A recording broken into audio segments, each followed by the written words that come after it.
आज जे काही आपण काय पाहूया, भारताचे मुख्य निवडणूक आयुक्त म्हणून सध्या 2 दिवसापूर्वी त्यांची नियुक्ती झाली. ते कोण आहेत? ज्ञानेश कुमार. ज्ञानेश कुमार भारताचे मुख्य निवडणूक आयुक्त कोण आहेत? ज्ञानेश कुमार. आता आपल्या परीक्षेला विचारलं की त्यांचा नंबर कितवा, ते किती नंबरचे आहेत? 26 नंबरचे आहेत. आता ह्याच्यातून महत्वाचं, आता निवडणूक आयोग भाग नंबर 15, भाग नंबर किती? 15. भाग नंबर 15. आता एकूण भाग बघा किती असतात, त्यापैकी हा 15 नंबरचा भाग कशासाठी आहे? निवडणूक आयोगासाठी. आता ठीक आहे, आता ज्ञानेश कुमार आहेत 26वे. तर पहिले कोण होते? सुकुमार सेन. सुकुमार सेन पहिले कोण होते? सुकुमार सेन.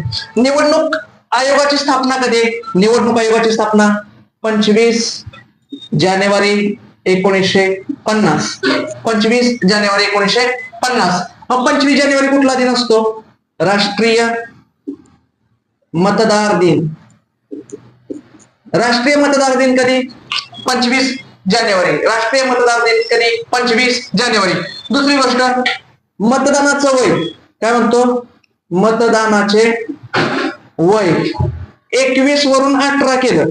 21 वरून 18 केलं. कुठल्या घटनादुरुस्तीनुसार? 61वी घटनादुरुस्ती 1988.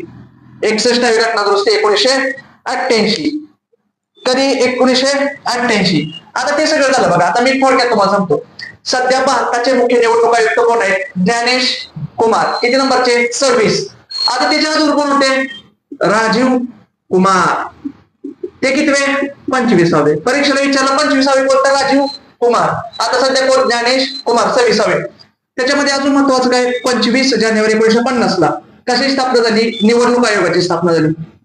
25 जानेवारी कुठला दिवस? राष्ट्रीय मतदार दिन. एवढं तुम्ही सगळं लक्षात ठेवायचंय. परत 61वी घटनादुरुस्ती 1988. मतदाराचं वय 21 वरून 18 आणलं. ओके.